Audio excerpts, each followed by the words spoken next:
Halo semuanya, selamat pagi. Pada pagi hari ini saya lagi-lagi mencoba untuk mereview beberapa saham gocap menarik yang bisa dilirik. Nah, kenapa sih saham gocap itu menarik ya? Karena saya barusan aja mendapatkan profit yang lumayan besar dari HKMU.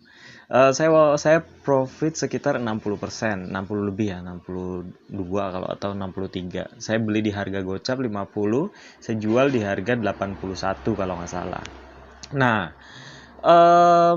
menarik ya memang buat saham gocap hunter ini ya, karena kita itu dihadapkan kepada resiko yang sebenarnya tidak terlalu beresiko.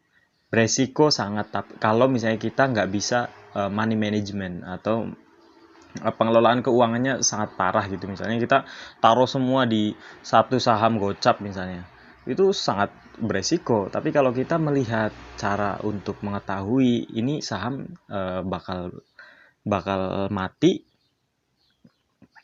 atau apalagi sampai delisting atau memang bisa berlanjut ke depannya. Nah, saham-saham gocap yang saya maksud beberapa ulasan sebelumnya. Sekarang saya tambah lagi, ini ada PT Citatah Tbk atau CTTH ya. Nah, kita lihat dulu ya profilesnya.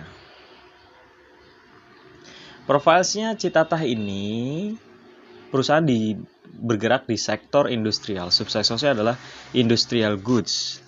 Nah, kalau kita lihat PT Citatah Tbk bergerak di bidang manufaktur dan penjualan marmer, kerajinan marmer, dan kegiatan terkait lainnya.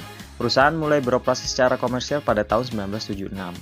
Memang perusahaan ini sudah listing di Bursa Efek begitu lama, yaitu pada tahun 1996 dengan IPO price-nya sebesar 2.375. Emang pada saat itu harga IPO itu sangat tinggi-tinggi. Sekarang sudah lebih terjangkau ya, di mana persentase kepemilikan masyarakatnya sebesar 44,98%. Saya pikir persentase seperti ini ya kelebihannya ya bisa dinaikkan gitu, bisa dinaikkan signifikan dan sampai akhirnya bisa digocapkan gitu, karena memang persentase masyarakat ini sangat berpengaruh dengan naik turunnya saham. Semakin tinggi persentase kepemilikan saham masyarakat, maka untuk menaikkan menurunkannya itu sangat mudah dikendalikan oleh beberapa orang atau bandar. Oke, mari kita lihat fluktuasi harga sahamnya ya. Nah, secara langsung aja setahun memang ini lagi di bawah-bawahnya nih.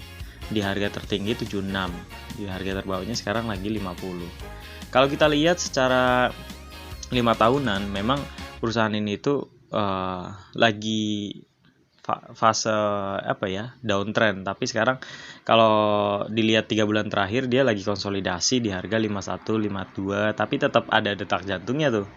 Nah, saham-saham gocap yang masih ada detak jantungnya dalam waktu yang lama itu oke menurut saya, masih bisa diakumulasi gitu. Tapi kalau misalnya udah nggak ada detak jantung gitu, nah itu yang bahaya. Kalau ini kan masih ada detak jantungnya. Ini salah satu kriteria saham gocap yang menurut saya menarik untuk dilirik. Dengan market cap sebesar 61,54. Nah, ini kelemahannya nih. Market cap-nya masih kecil, bro. Jadi, ya hati-hati lah ya. Memang bermain di saham gocap ini ngeri-ngeri sedap ya, guys. Nah, secara 5 tahunan dia sudah minus 32,43%. Dengan transaksi terakhir kemarin itu dilakukan signifikan oleh domestic buy.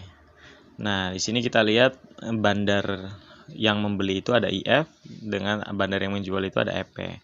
Secara finansial perusahaan ini masih dalam tahap turun ya performanya ya di tahun 2020, makanya harganya juga turun. Dengan wahyu hutang yang semakin tinggi ya, ini agak bahaya juga nih. Nanti kita lihat apakah valuasinya masih murah atau udah mahal. Nah, waduh, memang ini. Tadi kenapa hutangnya gede itu karena memang perusahaan ini masih rugi di tahun 2021. Apakah masih diwajarkan dengan masa PPKM? Saya pikir nggak harus ya, karena banyak perusahaan industrial good yang bisa survive dengan net profitnya rugi sebesar 18,40 miliar. PBV-nya masih udah murah banget ya, 0,29 kali, tetapi pernya itu gila-gilaan, 1,67 kali guys. Jadi minus karena penghasilannya minus. ROE-nya minus 17%, ROA-nya minus 5% dengan DER-nya sangat tinggi, yaitu 224,89%. Ya, ngeri-ngeri sedap lah inilah. Kalau DER-nya udah 224%. Nah, kita lihat ini ada bonus. Oke. Saya pikir kesimpulannya perusahaan ini udah murah, tapi harus hati-hati karena yang pertama mempertimbangkan market cap-nya kecil, terus DER-nya gede banget gitu. Itu yang harus dipertimbangkan sih. Sebenarnya pendapatan bisa diwajarkan ketika PPKM jadi minus gitu. Tapi kalau DER-nya udah sedemikian besar seperti ini, harus berhati-hati gitu. Tapi secara valuasi perusahaan ini udah murah. Thanks for watching, bye.